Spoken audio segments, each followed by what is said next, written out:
Here we have a Mini one. It's a 2004 model, fitted with a 1.6 petrol engine, and it's got roughly 77,000 miles on the clock. So this car's come in today for front brake pads and discs. It doesn't do a massive amount of mileage, and they've noticed a little bit of shuddering through the steering wheel on braking from sort of higher speeds, sort of 50 miles an hour upwards. I know the brake pads and discs aren't particularly worn out, but there's a good chance it's going to be that, and they've agreed to put some on it because they do sound a little bit harsh anyway. But before we start work on the brake pads and discs, we're going to take the cap off of the reservoir, because when you push the piston back on the caliper, it forces the fluid back up into the reservoir. I have already done this side. As you can see, the fluid has come up. You can just put rags and cloths here to soak any spillage up, or you can siphon a bit out if you've got a baster or something similar. Discs and pads on the Mini, we've got a few tools up here that is handy to have if you're going to attempt the job.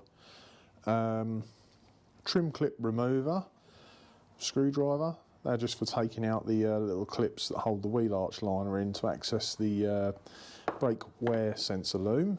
Got a small screwdriver here, sometimes handy just for gently pulling back the caliper piston seal to inspect it.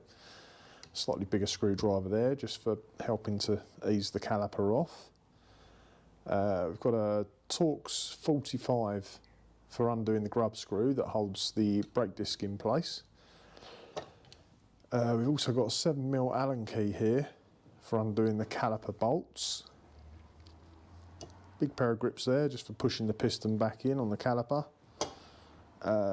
We've got a hammer here. It's just handy for shocking the grub screw before you remove it to take the disc off, and sometimes the discs get stuck to the hub, so they need a bit of persuasion. We've got this 16mm here to remove the caliper carrier. And I've also got an old file and wire brush to clean up the caliper carrier. The 17mm is just for undoing the wheel bolts. We've got some brake cleaner, it's handy for cleaning components, and some grease there, just for to go on the ears of the brake pads, and obviously some rag is handy to have. Right, this has got steel wheels on it as opposed to aluminium ones, so we've just got to pop this wheel trim off.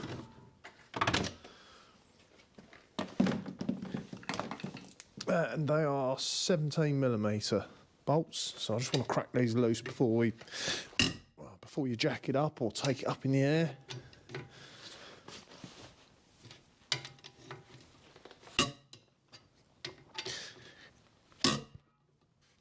Normally the ones with aluminium wheels would have a locking wheel nut, which you'll need the key for, so it's a good idea to make sure you've got that before you start the job. Right, now they're loosened, we'll take it up to a working height and get the wheel off.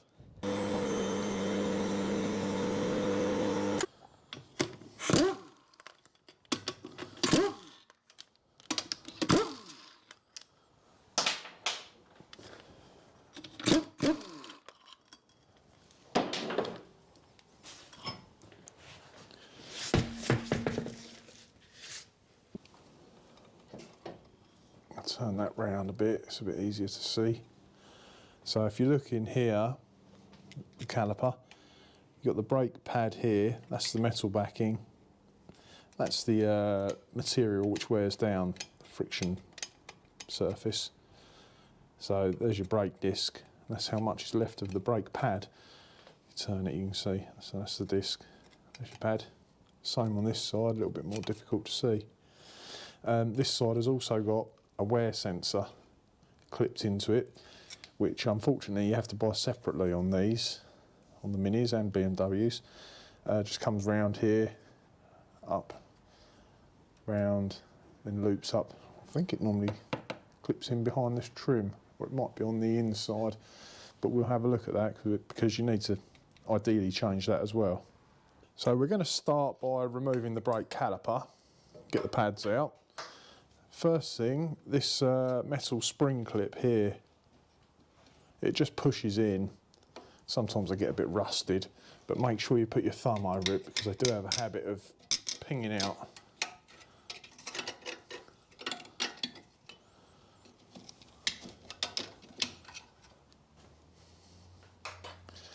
Next we'll pop these two caps off.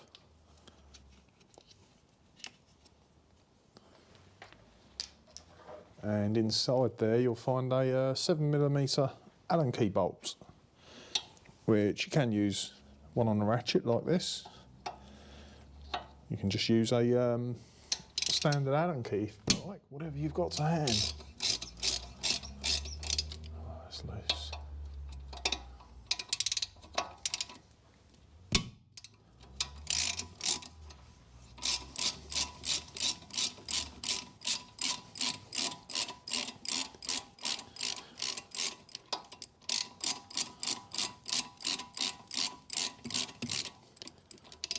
Pull that bolt out a bit.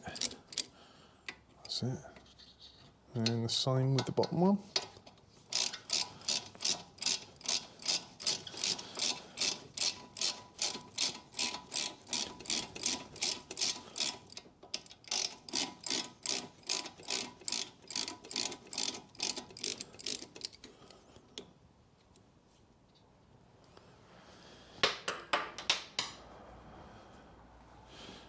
With a screwdriver, should be able to get on the lip of the disc and just pull the caliper across without stabbing yourself. I'll only do it a little bit just to give it a little bit of free play so we can get the caliper out.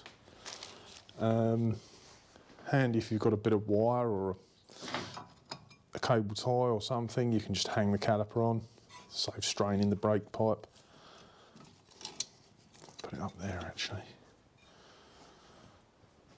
So this pad should just come out.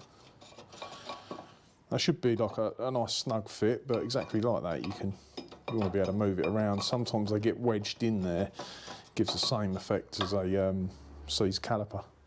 You can see that one is getting quite low, and the brake discs have got a bit of a lip on them.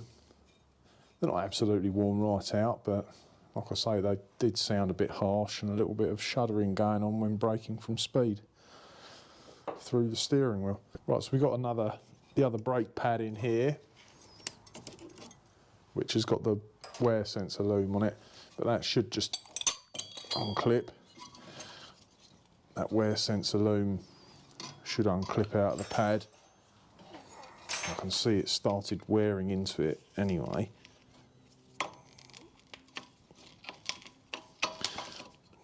We're replacing that, so that's the other pad out. Stick this back up here out of the way.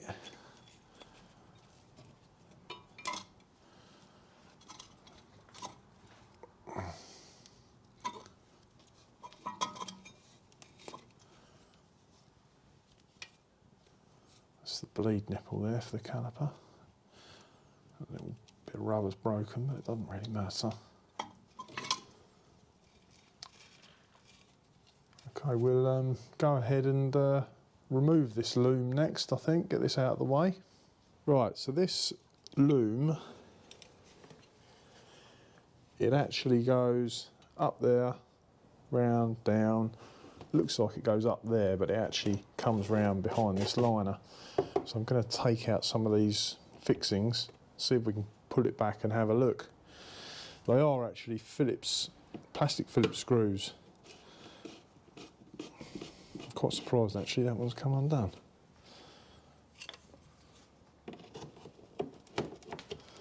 So that's ideally what you want to do, undo the screw, not all the way, and then just pull it and the whole fitting comes out. That's how it should be.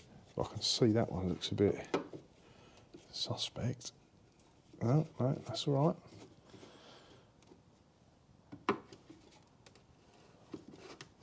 Usually when they get a bit older, you end up having to pry the things out. That's why I've got a flat blade screwdriver here as well. because the plastic just rounds out and wears away.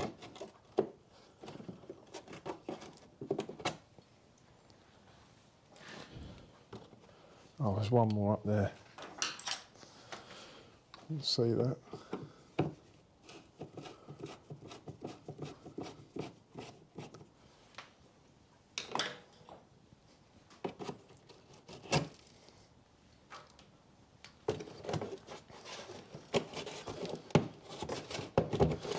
Must be another one underneath. Oh, it looks like there's a Phillips screw underneath.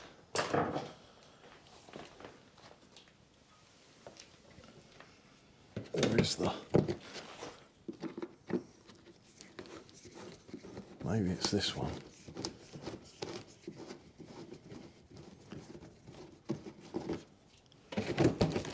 That's the one. Yeah, watch your eyes because there's a lot of mud, debris up in there.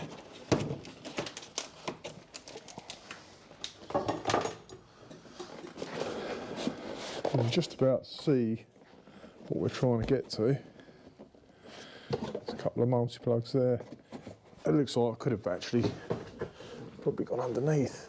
A little bit fiddly to get to, but we'll see if we can unclip those and get that out.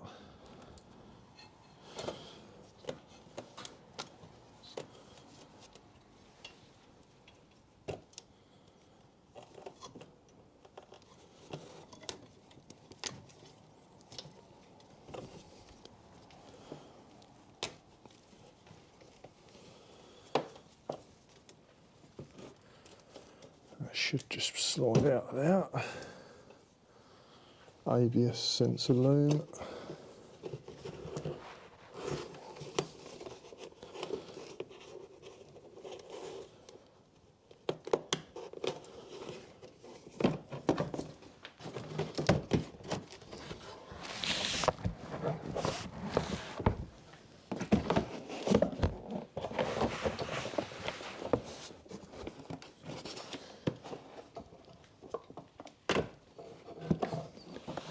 So it's that back one there, not the blue one. And I believe there's a little tab. Oh, there it is. I need to press.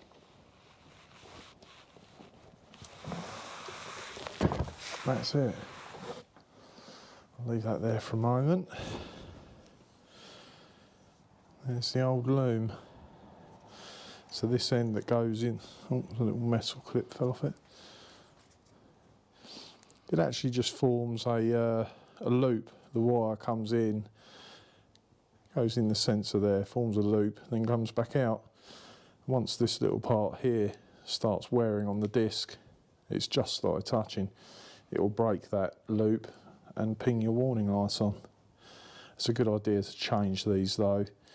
I've had problems with trying to reset it on the dashboard with an old loom fitted. So they have got a shape inside, which you can probably see. So it'll only go on there one way round.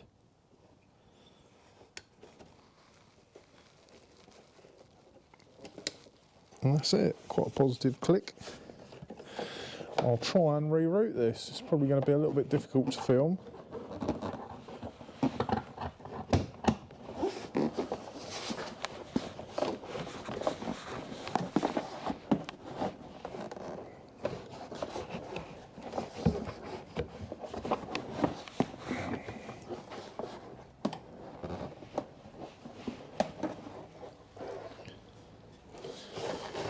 I think I'll bring this wire through.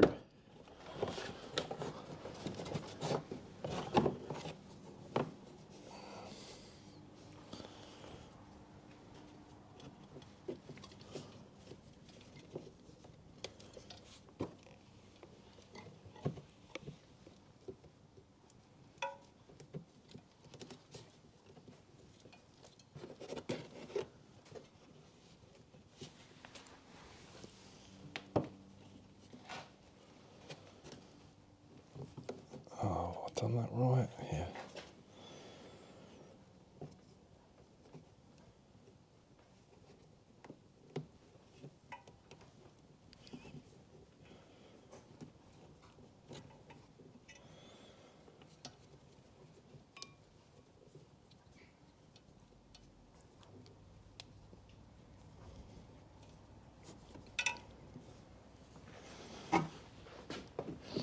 Right, I'll carry on and do these.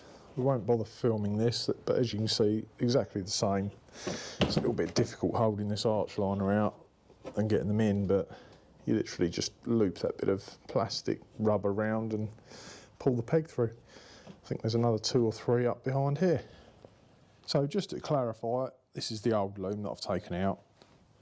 I just noticed that, look, looks like it's been chafing on something. But anyway, I was just going to explain these rubber straps that go around it. You can see there you've got a groove for the ABS sensor loom, which it runs alongside. So that sits in there. Pull the rubber strap around, put the peg in, and just pull it through. The last one's got a bit of like a barb on it to stop it coming undone. So several of those all the way along. Now what I should have done at the beginning was just remove that extra fitting there, because that really did make it easier. You can pull this back and you can see inside. It gives you a bit more access anyway. So it's all clipped in that end, plugged in. They're all strapped together. And at the moment I've just laid the loom down up here out of the way. So next we'll go ahead and remove this caliper carrier so we can take the disc off. So before I take this caliper carrier off, I want to take this like a grub screw, locating screw out of the disc. I'm doing it while this is still on, because if you're doing it by hand you'll be using a ratchet and the disc will probably spin. So you could actually, being as we're changing the disc, just wedge that in there. That'll stop your disc from spinning so you can undo it. Give it a tap first.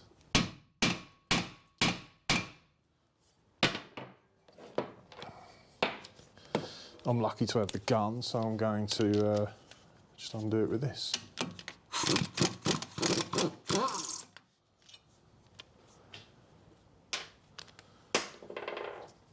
Right, and now we'll crack on and get this carrier off. So we need to take this carrier off to get the disc off. It's held on by 2 bolts, both of which are 16mm head size.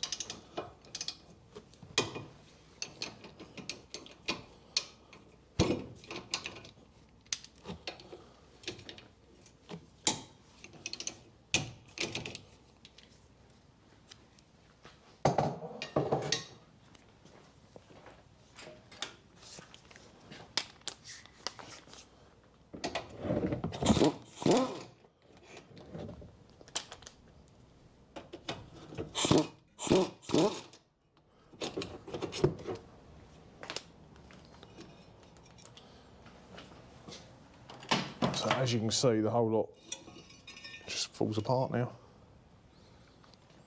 We'll take this over to the vise and give it a bit of a clean up. It's not actually too bad. I know it looks a bit grubby, but I've seen a lot worse. I found a good tool for taking off any surface rust is an old file. I'm not looking to reduce the thickness in the metal, but it is just a good tool for giving it a bit of a scrape.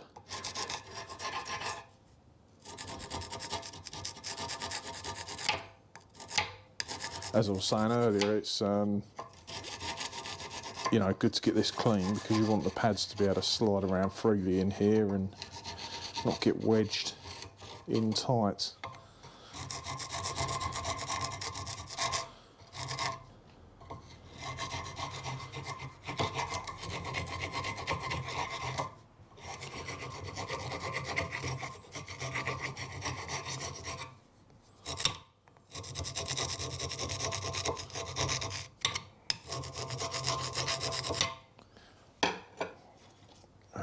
Give it a bit of a water brush, but yeah, it will be quite dusty. You don't want to be breathing that in.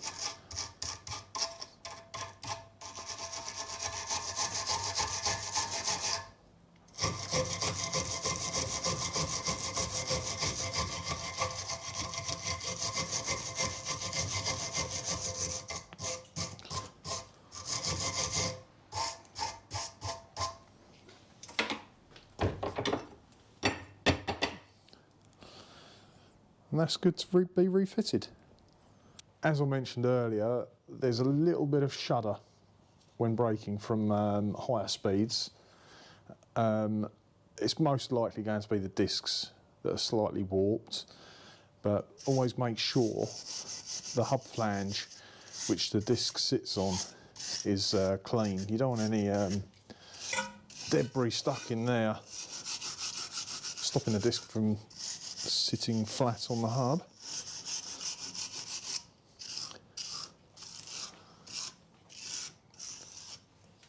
A little bit of brake cleaner.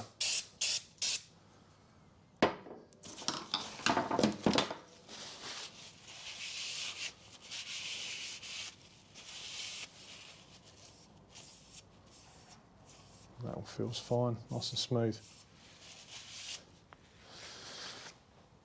So with this new disc,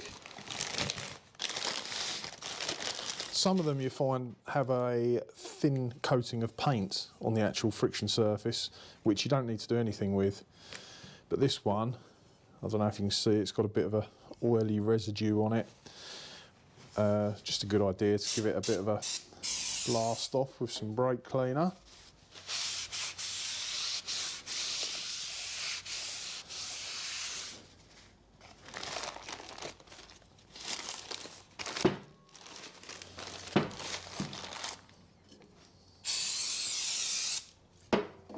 Quite a bit of oil on that side, just to stop corrosion while they're in their packaging. Okay. So we need to line up the hole for the grub screw.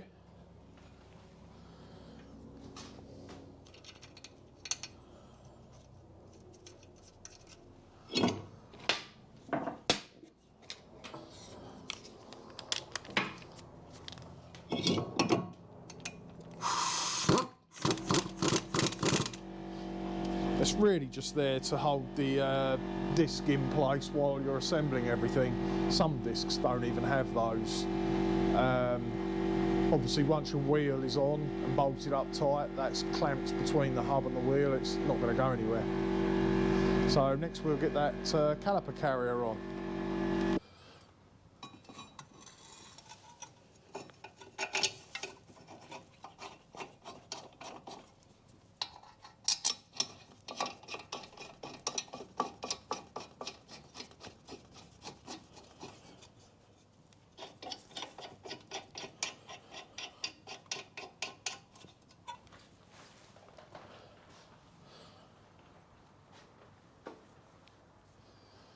Just got to try and find my 16mm socket.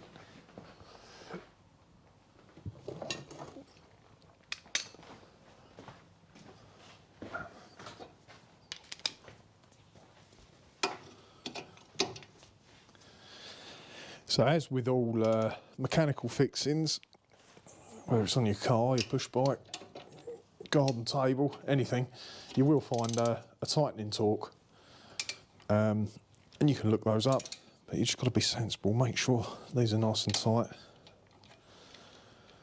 Obviously you don't need a 4-foot scaffold bar on it, but you don't want them coming loose. Right, next, I think I'm going to clip this wheel arch liner back in because it's just bugging me, flapping around there.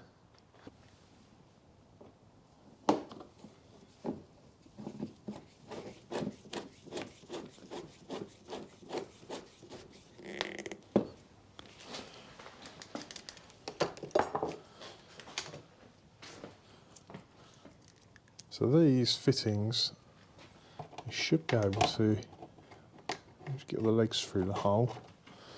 Just push those plastic screws back in.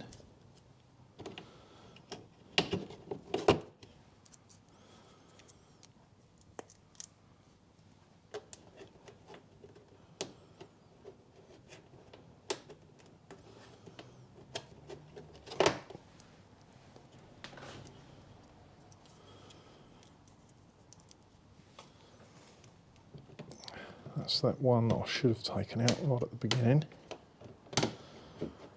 Definitely made it easier.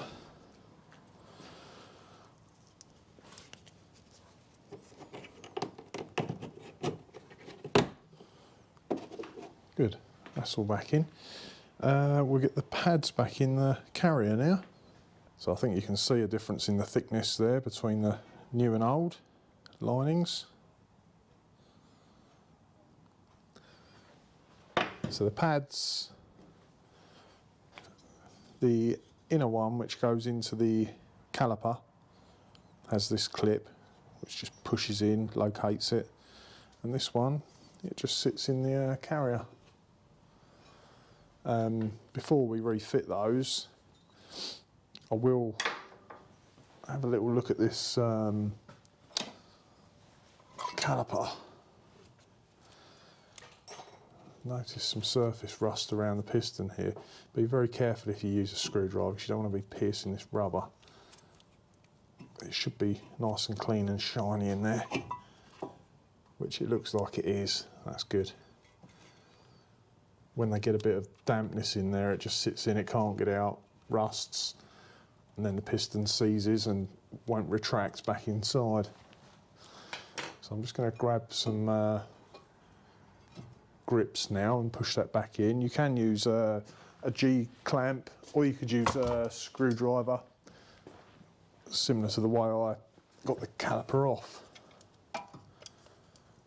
So this is when the fluid gets squeezed back up into the master cylinder.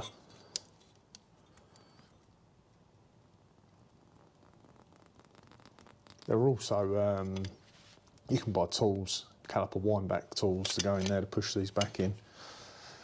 Some calipers, the piston actually needs to be rotated to go in, so that's when you'd need one of those tools, but these, as you can see, you just push straight back in.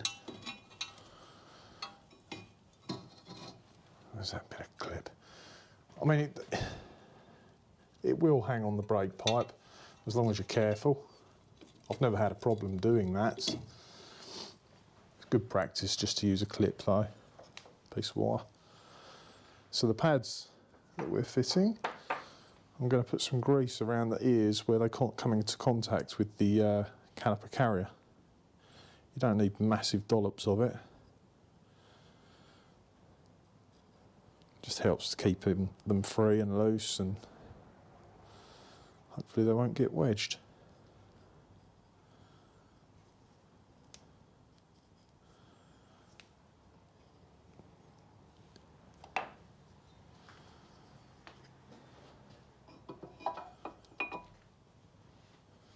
Also with the inner one, you can see the slot there, and that's where the sensor loom that we fitted earlier goes in.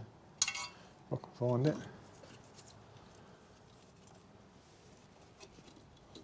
There it is.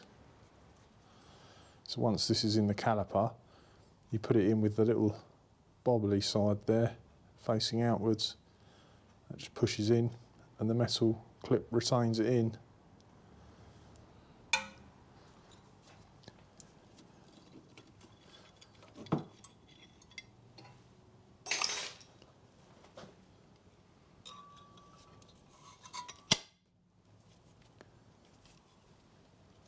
Make sure you haven't twisted the pipe while it's been off.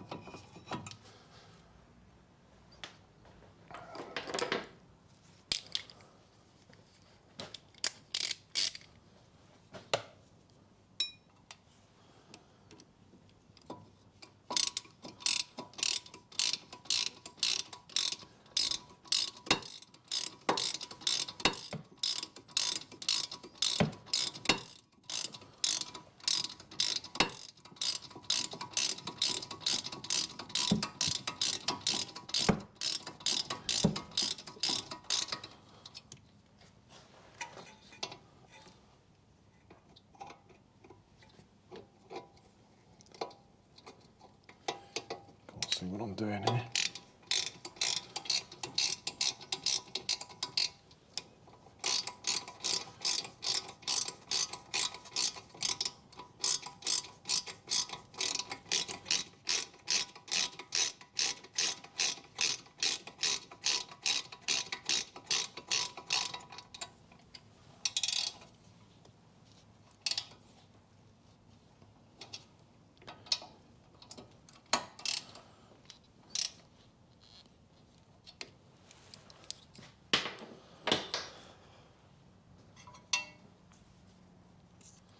Then we've got our loom.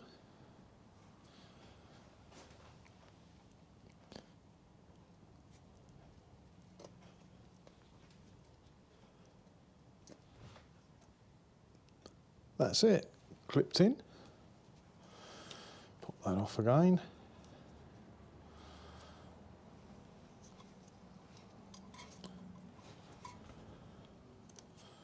That's held in place. I think I might slide this down a little bit. Seems to have a little bit of excess up there. That's it. Lovely.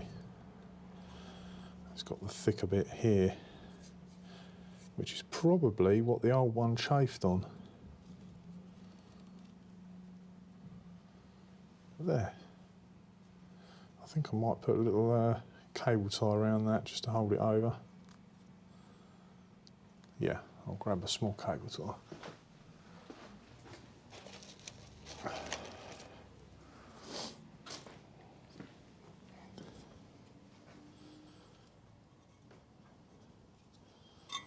Not going to do it up tight, otherwise that could start chafing as well. That'll do.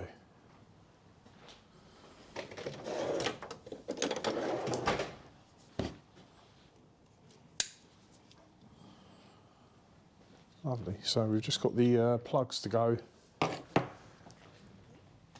back in. And they just push back in. Dust caps. And finally, the spring clip.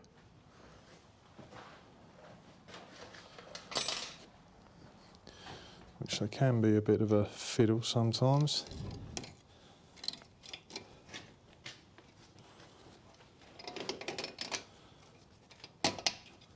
That's it, so just get one end located in, pull it round, and while you're pushing that in, you should be able to tweak it back over the carrier. Make sure that's in properly.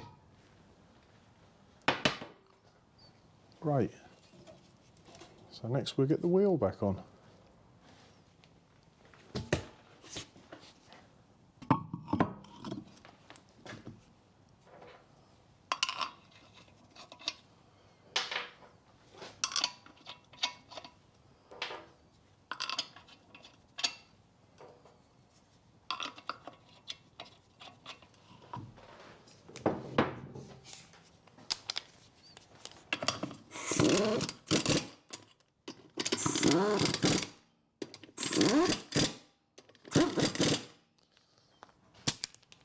Right, we'll drop it down and check the tightness of the bolts with a bar.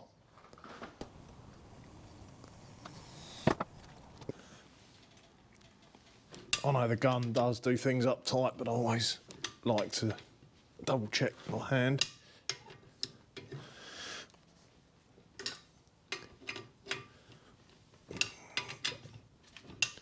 Quite a bit of play there. I think one of the suspension arm bushes might be a bit worn on this.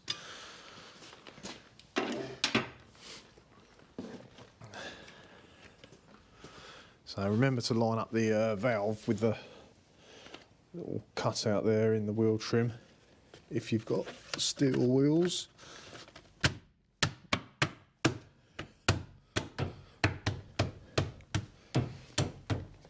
Right, next we do a couple of final checks and then we're good for road test. Right, as you can see, the fluid level has come right up to the top. Before I siphon some of that off, one of the most important parts of the job is to give the brake pedal a pump.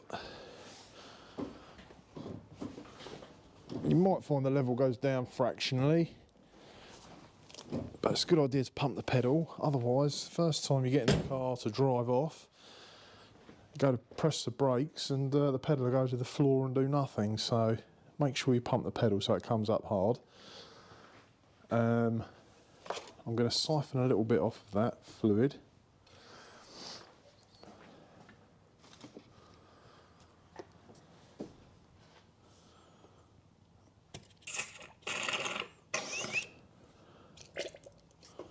I think that's probably about enough.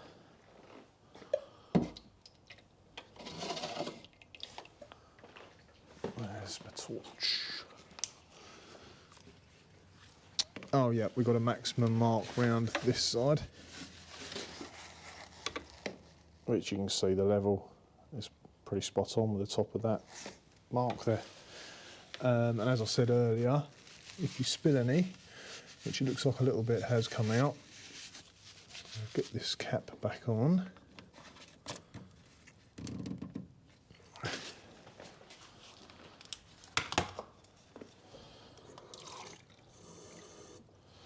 Just a little bit of water, which will dilute it down. Because brake fluid absorbs moisture, so it will dilute down with the water and wash off. Let's have a little wipe round.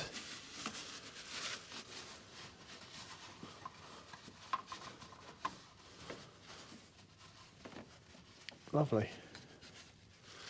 Okay. Now, price-wise, as long as you take your registration number with you to your motor factor or outlet, whoever you use, I should be able to recommend several different brands for your particular vehicle, all depending on your budget, really. I haven't gone for genuine parts on this one. I've gone for a good name brand.